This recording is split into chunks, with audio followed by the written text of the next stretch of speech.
Well done, girl. Good girl. Find it.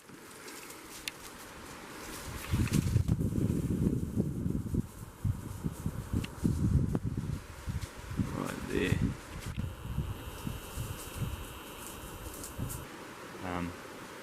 Just come along the track up the top of the ridge there, and straight away put indicator off the side. She was quite keen, so I knew something was close. So we're coming down through this crunchy stuff full of vines, and then I just happened to look down, and that would be 5-6 metres away. There's this good sized dark hind just lying there still in her bed, and had to put the shot through a bit of kiki. Where is it? There is it. It's her there. So I drilled her through the kiki, and she never moved a muscle, just dropped her head down, and I'll get a video down there, but it's like an impenetrable spot where she's bedded. Just bloody luck on the day, I suppose, to get her. So here she is. That's the exit down the bottom of the chest there. Drilled her straight through the top of the spine or something, but with the light's a bit hard, but have a look where she is. It's just on this little terrace, and it's just a pretty noisy, woolly little gut down there, and above us, bluff of roots and trees, and the camera actually makes it look a lot more open than it is. It's pretty damn tight in here.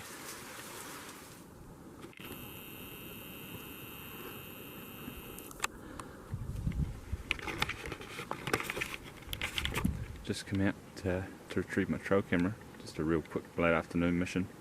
Only been going a short while.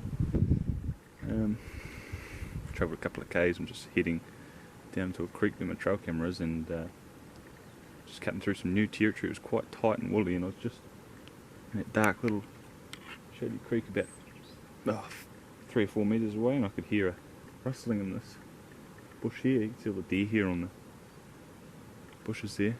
And I waited, not sure if it was a bird or a deer, but just the way that it was plucking at the vegetation a lot, I could tell, right, it's probably a deer, and I heard it gulp, swallow mouthfuls, and then I took one step, I picked a shot sort of just see behind her ears where the skull meets the top of the spine, and I squeezed off and she just collapsed. Never knew I was there.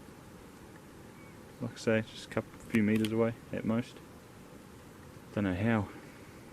The wind was okay, but I wasn't exactly doing my best blooming ninja stalking, but I guess you take the winds when you can. Interestingly enough, I think I've clipped a little bit of vegetation on the way through, and the main shot was there where I was aiming. Sorry. Was there where I was aiming, but she's caught a little bit of shrapnel or something. Hopefully it hasn't gone too far into the backstake. Just a nice little yearling. As I say, I was just and under those ferns just there, really. So that's cool. Oh, I better butcher up because it's getting later, and I've got a wee way to get home.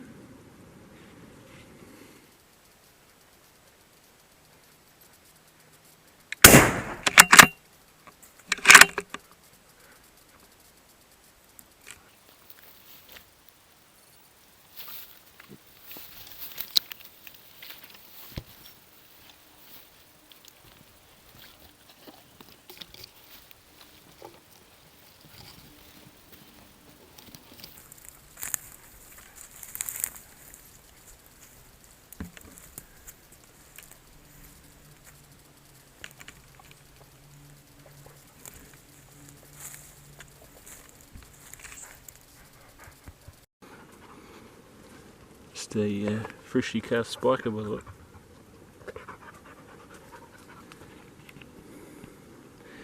Nice one.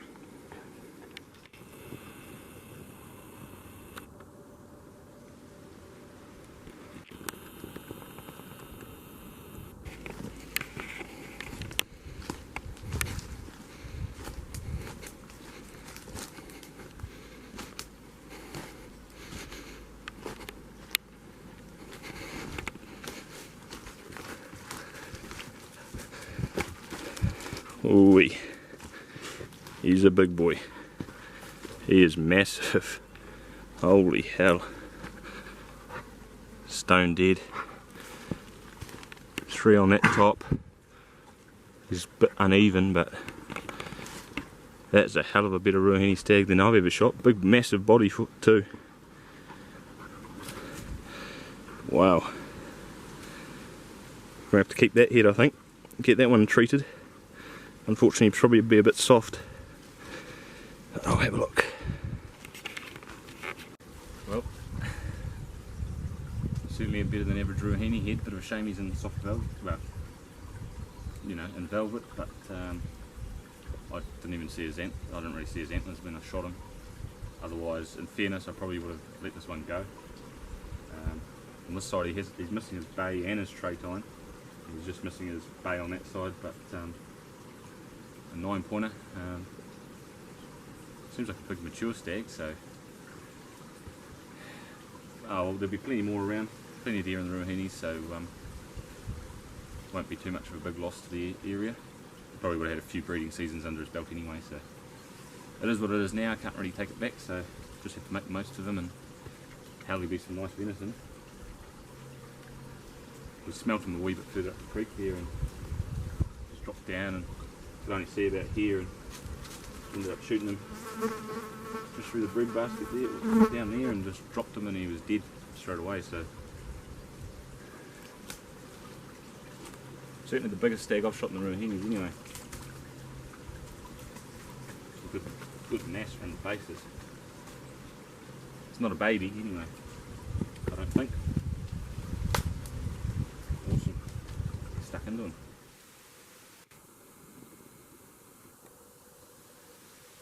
Here's my little Kaimanawa Seeker stag. First one's for the Kaimanawas. It's about 7:30 now, and I've only been going probably an hour, not even. Haven't got very far, and she indicated just off the side of the little knoll. I went down there and nothing, so we're just carrying along through this crunchy, horrible noisy bush. Horrible. And I haven't shot a lot of Seeker. This is probably about my 8th or 9th Seeker, but as so often has happened to me anyway, I heard a crack from behind us, and then I heard footsteps, so I knew it was a deer, knew it was coming, and so I'm waiting for it to step out into the open, and always just before they do step out, they stop. I managed to play a few games with them, and as he went moving through a gap, I shot him just through the shoulder there with a 308, and yeah, found him. Quite a challenging to a lot of logs, and well, you'd find him eventually, but it's not sort of a straight open flat bit of ground anyway. So that's a good result. There you go.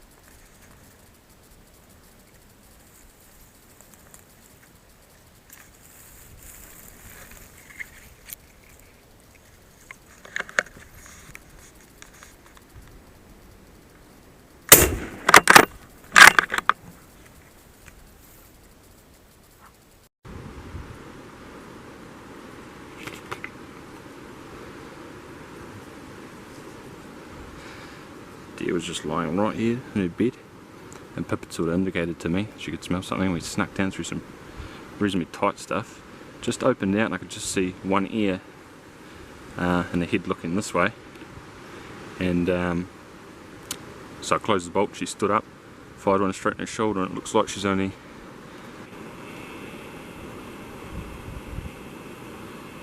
made it just to there. So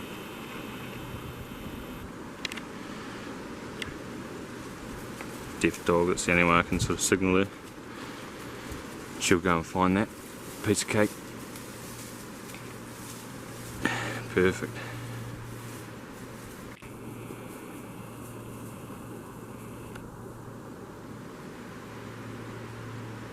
And she's at it now. So shot did exit through and through. It's quite a windy day and I'm just up in this tight stuff just below the leatherwood. Seems to be, I've found a couple of beds back there and plenty of fresh sign, and it was quite staggy up higher, but this hind she looked to be all alone too. No fawn, no yearling or anything with her, so good result. Dog did really well there, and yeah, can't get much better than that really. Awesome. Nice one. The old dog's doing well.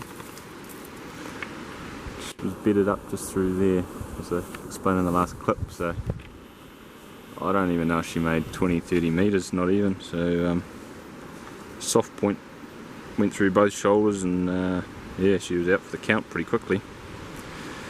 Oh, awesome. Better do the business on her and head the other direction, I suppose. It's about lunchtime as usual, so I'll just have lunch while the meat's cooling and be bloody good. Awesome.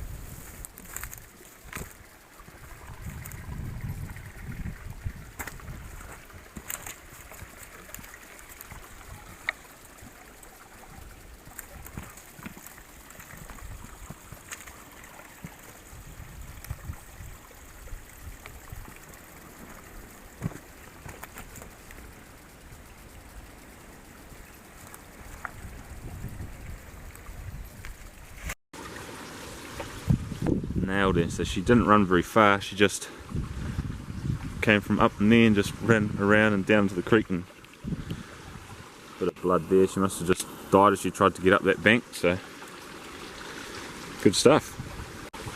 Just parked up and just started nose my way into the bush. It's pretty windy and I was just thinking about where I was going to go for the day, and I'd only walked about 20 metres or 30 seconds into the bush, and Pip started just locking up, telling me there's an animal really close. So I just put one up the spout and took a few more steps and saw this hind just feeding, so I got her. Pretty hard case really. The ute is about 50, not even, well, 30 metres that way, so I'm going to whip her guts out, hang her up, and I'll be able to carry her up, hold the ute, and I'll just carry on and put my trail camera up and do a bit of exploring for the day, because I've got the whole day ahead of me. I haven't even been for a hunt, so oh well, me and venison to share around with everyone now. You just can't pick what's going to happen sometimes, can you? That's the fun of it though, so I'll sort her out and get stuck into it.